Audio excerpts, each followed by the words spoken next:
What's going on today, guys? Welcome back to the channel. Today we're gonna go over if you should come back to New World and start playing again after taking a long extended break or giving up on the game due to all the bugs and all the quality of life problems that we had in the past. We're gonna go over all that today. I'm gonna give you a little history lesson on what's happened over the last few months to show what they're doing to improve the game, to see if they can bring the player base back to what it was when the game first launched. Let's hop into the video and talk about this.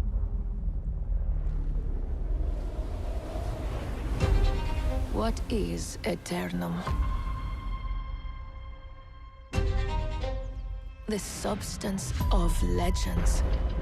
Aeternum is life. So let's take a little history lesson back to October of 2021 when New World was released. We all thought this was going to be the next huge MMO made by Amazon coming into the gaming world. Everybody's super excited, thinking that this is going to be an absolute killer of a game. And we had a major influx of people come into the gaming world. New World, I think, was peaking at about 900,000 players overall playing the game concurrently. It was absolutely massive, and it was the game to play. All the content creators making massive amounts of videos on New World about the gameplay. I did not jump on that bandwagon right at first. Due to the fact of my games I play, I would become extremely addicted to it, waiting to see what would happen, knowing that I would love to play it over October and November, watching all the videos from Asmongold, of all the things. We started to realize that the game was defective and there was a whole lot of bugs and everything going on, and there was hundreds of videos being posted of why you should not play New World, and they seen a massive decline in player base over October and November. I think November, the stats state they lost like 500,000 players that were playing the game, left the game because of so many issues in it. And not all of that, but having so many problems in end game activities, Azoth costs, taxes, gameplay, bugs, infinite healing, problems with HTML. You can go on and on about everything that was absolutely wrong with the game over these few months. Coming into December is when they lost another 200,000 players to the game, and they started to see their player base diminish tremendously. Over the last 2 months, more than 50% of the player base declined. That is a massive blow to a game. We always know when a new game comes out, there's always a massive spike, and then it will dwindle down to the main player base of what it is. That is exactly what happened in New World, but it dropped way more dramatically than we thought. And then the community was complaining consistently about what was going on in the game. I joined the game in the end of December of 2021, and I started playing. I didn't realize all the constraints because I wasn't at the end game yet, but once I got to close to the end game, I started realizing that there was major problems in the game. Now, cue January. As the devs see that their player base is diminishing by hundreds of thousands of people per month, they had to do something in order to change the game, the way it plays, the way it works. So as of January, we started to see new and different things come about with the dev team. They started providing dev updates inside of what they were doing and working on. Not only that, but they added in new endgame activities with the mutators, with a rotating playlist of different attributes of which it can have. Hellfire, Garden Genesis, they all had their own little mutator orbs that was on rotation that you would end up being able to do. It really seemed like the devs got desperate and knew the game wasn't going to last if they didn't react pretty quickly here. So Q January is when we believe, or I believe, the devs started listening and started to think about the ways that they're going to change New World for the better to redeem their player base back. In January, they lost another 48,000 players. That is rough for them. I think the congruent players at any given time in January was right around 87,000 people playing the game. That's way down from over the 900,000 mark that they had in the peak of October of 2021. So they've seen a massive decline. So they really started to think about what they can do better for the game. And then we've seen that they started looking towards the forms in the game to see exactly what they could do, and they started taking back exactly what players were talking about. So January, I think, was the key turning point in which I think New World started to change for the better. As a player that was struggling with Azoth, struggling with gold, couldn't obtain armors, weapons, couldn't really get in anything massively difficult because I didn't have the gear to do it. I was struggling with the storyline. There was just so many problems I was having with quests not completing because the bugs wouldn't let me get back to a certain step. Characters weren't even there when there states that there was a quest there. All these little issues, weapon bugs, unlimited heals, can't do damage, can't swap weapons properly, canceling animations, the dodge and roll effects were all trash. Then came February, where I think the turning point of the game came, where we started seeing massive improvements over everything. The dev update for February was an hour-long video of going through exactly of all the problems that they needed to fix. And what we started to see is quality of life improvements to the game. February, they reduced Azoth costs down to almost where Azoth is no longer even a problem. I think it's costing 20% or 20 Azoth to travel anywhere on the map. That is absolutely phenomenal. Not only that, but they cut the in-time recall down from 1 hour down to 30 minutes. And that's awesome. Not only that, but they lowered the cost of Azoth to refresh. If you own a house and you wanted to recall the house, they lowered the Azoth costs to that. So making it almost ridiculously free to travel, fast travel across the map, whether it's to your home, the recall, or any kind of fast travel. Doesn't depend on your weight anymore like it did before. So you're always worried about your bags, how much weight you carried. It was just absolutely unbearable.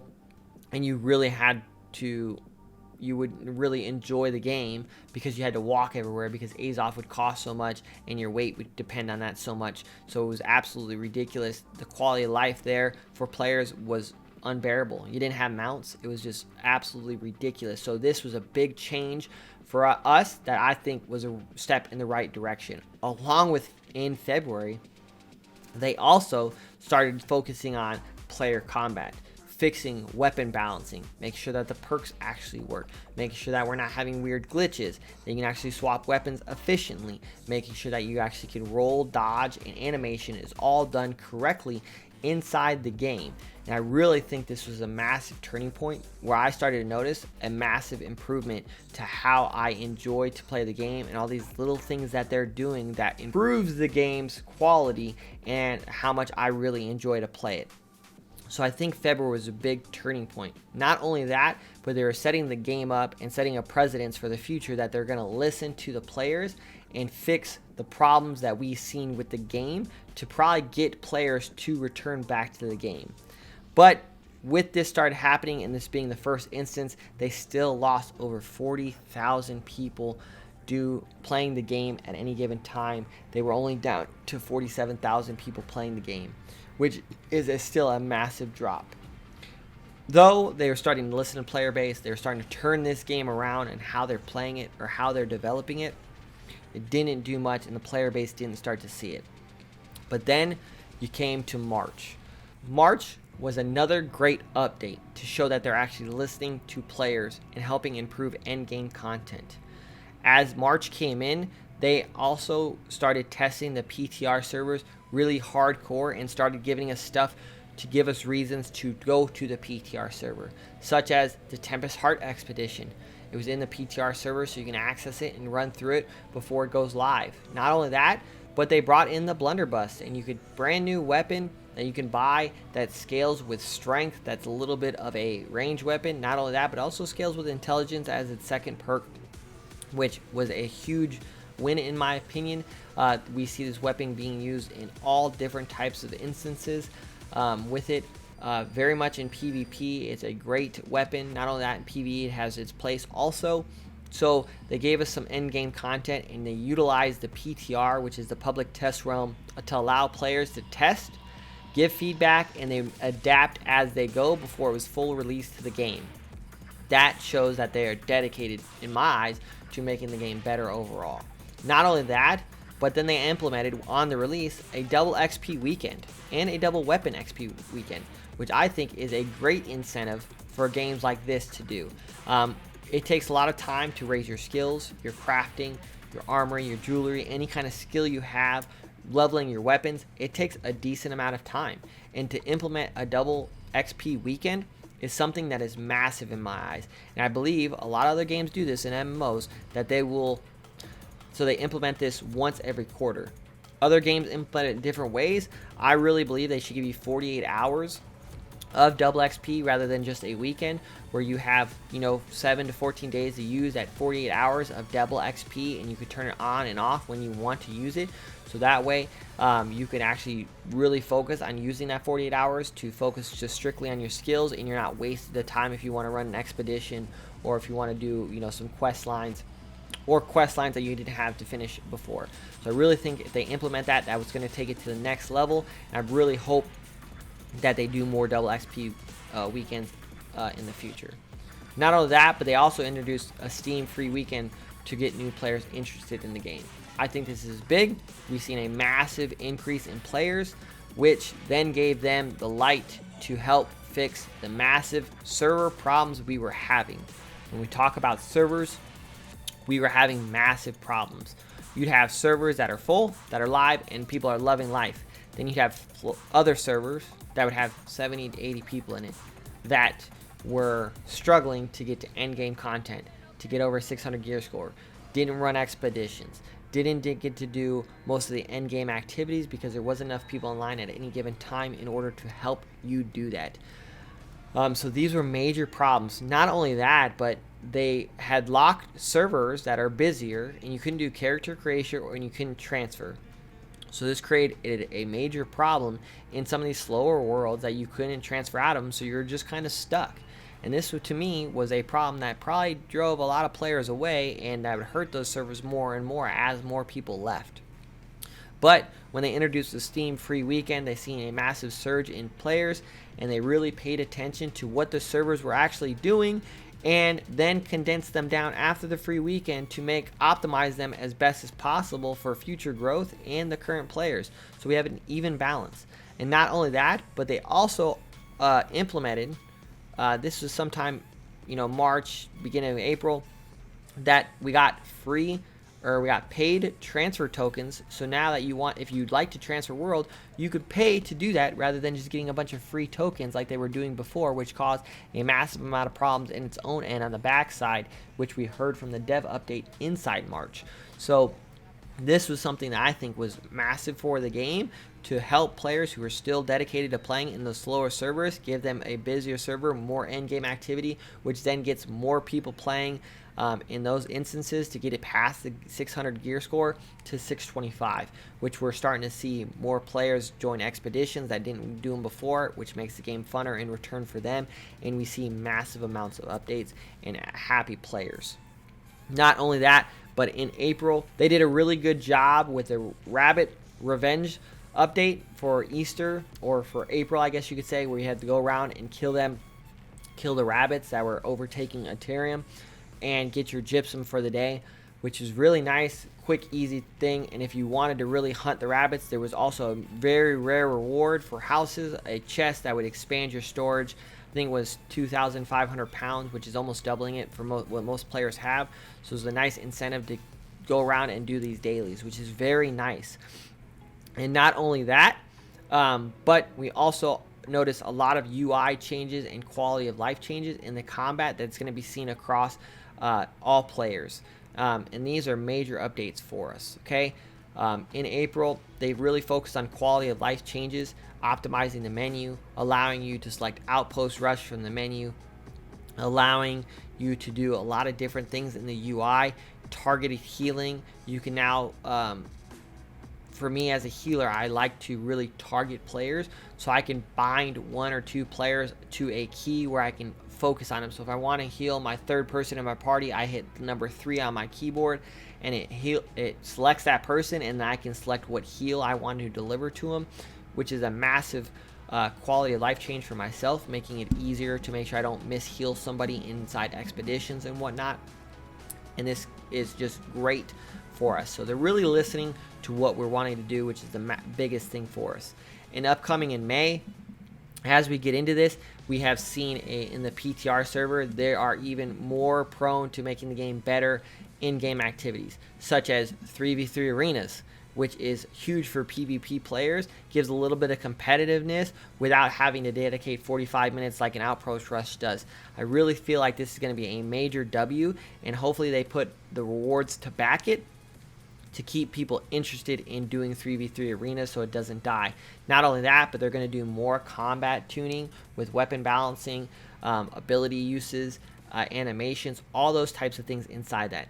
And they're implementing a new reward track system to help incentivize you to do more PvP inside the game, because that is 50% of the game, which is phenomenal if you really think about it. I know there's a lot of people out there that don't like PvP, but it is an instance in the game with the wars, the forts.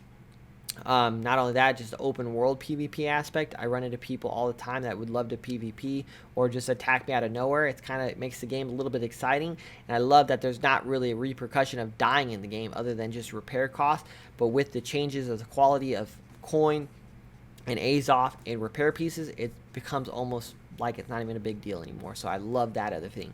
Not only that, but we're starting to see new versions of the mutation dungeons come out to put in rotation. So this is going to make it more challenging, more difficult, and show us some new things that we have not seen yet for the new update. Not only all this stuff is happening, they've been providing us a roadmap of what's going to happen over the next, coming months to where we hit the year mark. We have new areas coming to New World. We have new dungeons coming to New Worlds, and potentially more weapons coming, as they have not released exactly what those are, but they give a nice little insight on the dev updates and on the updates on the website. So they have really focused on providing us with massive amounts of quality of life improvements since January. I believe this game, if you played this game before January and you came back, I think you would really focus and really enjoy on the quality of life changes that they have made for us as players, and that shows that they're dedicated to change this game for the long run. And this is the reason why I believe people should start to come back to New World and really start to play again, because of what the devs are doing to the game and what we are realizing over time of how these are improving the quality of life changes inside the game. Well guys, I hope you guys liked this video. Please be sure to like and subscribe to the video, and be sure to leave a comment down below of some of the changes that you've seen in New World, or some of the frustrations that you had when you first started playing New World, and see if they've changed since you've left or you've came back. I appreciate it. Hope you guys have a good day.